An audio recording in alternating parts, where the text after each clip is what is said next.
প্রথমত আমি বলি আমি কিন্তু ভাইরাল হতে চাই না, কিন্তু ভাইরাল হয়ে যায়। আজকেও এমন হতে পারে যে ভাইরাল হয়ে গেলাম। আমি সবসময় ট্রাই করি অভিনয় দিয়ে সামনে আসার, বাট হয়তো আমার কিছু কথা মানে না বুঝে কথা বলে ফেলি, যার কারণে ওই কথাগুলো মানুষ আসলে দর্শক অ্যাকসেপ্ট করে এবং ওই জিনিসটাকে ভাইরাল করে দেয়। বাট আমি এমন কিছু করিনি খারাপ কিছু বা সমালোচনার মাঝখান থেকে ভাইরাল হওয়া, কখনোই না। কাজের মাঝখান থেকে ভালোভাবেই ভাইরাল হয়েছি। বাট আমার একটা কান্নাকাটি রাগের কারণে সিসিএলে ভাইরাল হয়েছিল, এটা হচ্ছে বাচ্চামির কারণে, বা ওইখান থেকে আমার প্রতিবাদ নামটা চলে এসেছে আমার লাইফে। গত 6-7 মাস আমি স্ক্রিনে আসিনি, কোনো ইন্টারভিউ দেইনি, কারণ আমি ট্রাই করেছি যেন আমি ভাইরাল নিয়ে আমাকে কেউ কোনো কিছু বলতে না পারে। আমি চেয়েছিলাম বড় পর্দায় ময়না সিনেমা দিয়েই আমি বড় পর্দায় আসবো এবং আপনাদের সবার সামনে ইন্টারভিউ দিব, এবং আমি সেটাই করেছি। এবং আমি প্রুভ করেছি যে আমি ভাইরাল হতে আসি না, আমি ইন্ডাস্ট্রিতে ভালো অভিনেত্রী হতে এসেছি।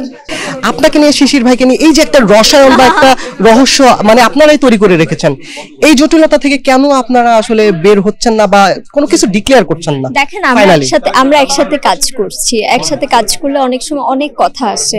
নতুন একজন হিরো, ও তো মাশাআল্লাহ দেখতে অনেক সুন্দর, যার কারণে আসলে ও নজরে পড়ে গেছে যে না, এই ছেলের সাথে মনে হয় রাজদীপা প্রেম করছে।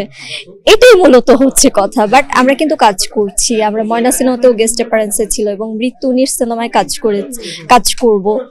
ওই সিনেমার হিরো, ও খুবই সাপোর্টিভ। এই যে আমি সাবির ব্র্যান্ড অ্যাম্বাসেডর হয়েছি, ও হচ্ছে চিফ অ্যাডভাইজার, সেখান থেকে ও আমাকে সুযোগ দিয়েছে। এই যে একজনকে সাপোর্ট দেওয়া, একটা ফ্রেন্ড হিসেবে পাশে থাকা, এটাই আসলে মানুষের নজরে পড়তেছে, দ্যাটস ইট, আর কিছুই না।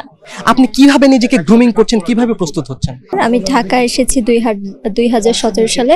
2018 সাল থেকে আমি ইন্ডাস্ট্রিতে কাজ করা শুরু করেছি। আমি কিন্তু ট্রাই করেছি, থিয়েটারটা কমপ্লিট করেছি, বাসায় বসে আমি অ্যাক্টিং এর উপরে ট্রাই করি, ভালো অভিনয় করার, আয়নার সামনে নিজেকে দাঁড় করে।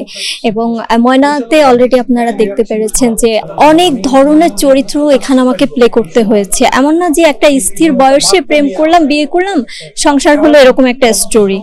আমার মনে হচ্ছে ছোট থেকে বড় হওয়া পর্যন্ত, তো এখানে বাচ্চা কালের একটা, কিশোরী কালের একটা, মানে যৌবনের যে বয়সটা আমরা বলি এবং ম্যাচুরেট যে বয়সটা, সব মিলে না আসলে এই ময়না সিনেমায় মানে অ্যাক্টিং করেছি। তো ওই অ্যাক্টিং এর জায়গা থেকে আমার মনে হয় দর্শক বুঝতে পারবে যে আসলে আমি নিজেকে বড় পর্দার জন্য তৈরি করেছি কিনা বা নিজে যোগ্য হয়েছি কিনা।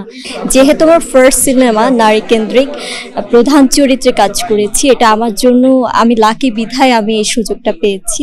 তো সেহেতু আমার দায়িত্বটা অনেক, কারণ ইন ফিউচার আমার বুঝে শুনে সিনেমা করতে হবে এবং অন্যান্য সিনেমাতে আমার খুব এর থেকে বেটার অ্যাক্টিং করতে হবে।